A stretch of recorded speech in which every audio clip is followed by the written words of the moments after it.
Good day po sa inyo, Sir Ricky. So, meron po kami dito mga questions po para sa inyo.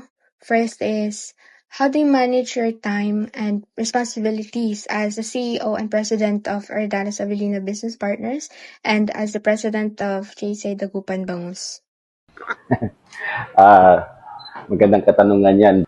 Anyway, actually, yes, matagal na. Anyway, ang Ardanas Avellino Business Partners, matagal naman yan in operation. So, meron na tayong team dyan para dyan. And sa JCI Dagupan Bangus naman, meron din naman tayong mga kasamahan dyan na matatagal na at mga tumutulong sa atin. Actually, meron nga kasabihan na sa isang leader, dapat talaga marunong ka mag-delegate. So, delegation ang pinaka-importante dyan. Sabi nga, may kasabihan nga na, if you want to go fast, do it alone. If you want to go far, do it together.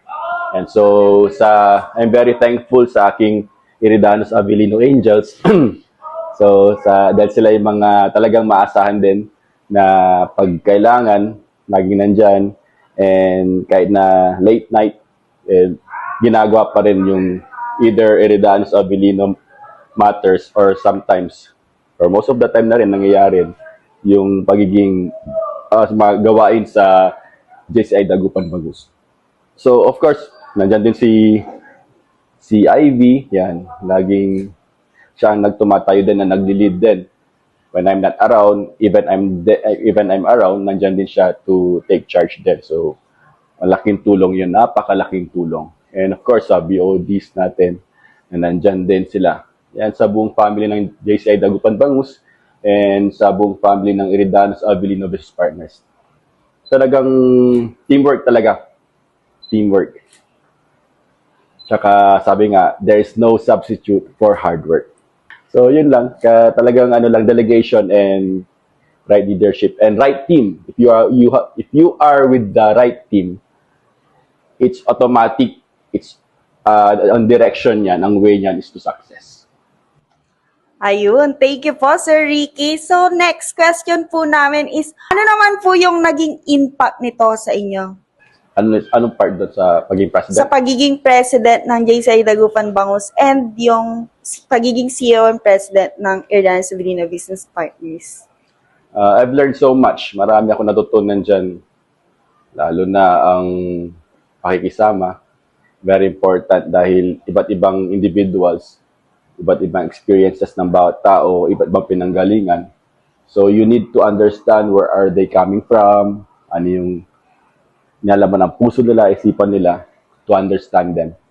And nag-grow din ako, yun, sa pakikipagsalamuha din dahil ako ay tahimik lang talaga.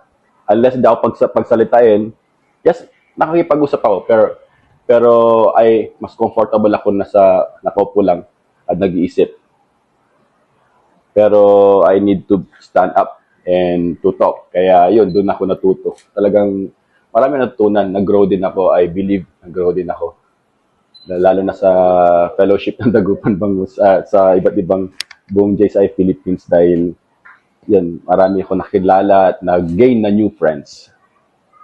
So yun na malaking impact. Nagkaroon ako ng mga bagong kaibigan and nakilala ko rin kung sino yung tunay na kaibigan at sino yung talagang maasahan sa hirap at ginhawa. Ayun. So, last question na po, Sir Ricky. Ano naman po yung, during your term dito sa JCI Dagupan Bangus po, ano naman po yung nagawa nyo na nagbigay sa inyo ng malaking impact? Nagawa ko. Hindi naman ganun kalakihan, pero siguro yung na-empower yung mga kasamahan natin. Na-empower sila na maging leader rin. Na-empower sila na to become president din. And na-encourage sila na, of course, to serve the community. Meron nga tayong mantra dyan na service to humanity is the best work of life. Yan ang siguro naiwan ko. Aside sa mga awards na nakuha natin sa UNO at sa NatCon, yun ang sa tingin ko that we empower others kasi ang leader naman empowering people.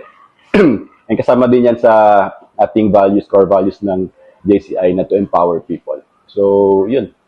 Naniniwala naman ako kasi ngayon marami na naka-line up and gusto talaga. Yung iba nung nakita yung ano natin, na-encourage din sila, nakita, kaya ni Pres Ricky, kaya ko din. So, yun ang pinakamaganda doon na na-encourage sila, na-empower ang bawat isa to help each other and to serve the community and to become a leader, of course. A leader, a great leader, create more leaders. So, yun ang sa tingin ko napakagandang memory dahil maraming ngayon na gusto maging leader at gusto maging presidente. And yun, para meron yung generation, next generation. Kasi passing the baton. So, yun ang maganda doon. Ayun. So, thank you so much, Sir Ricky, sa inyong time po. Thank you din, Miss Joanne. Laging tandaan, Avelinos, humility is power. God bless everyone. Be great. Bye-bye.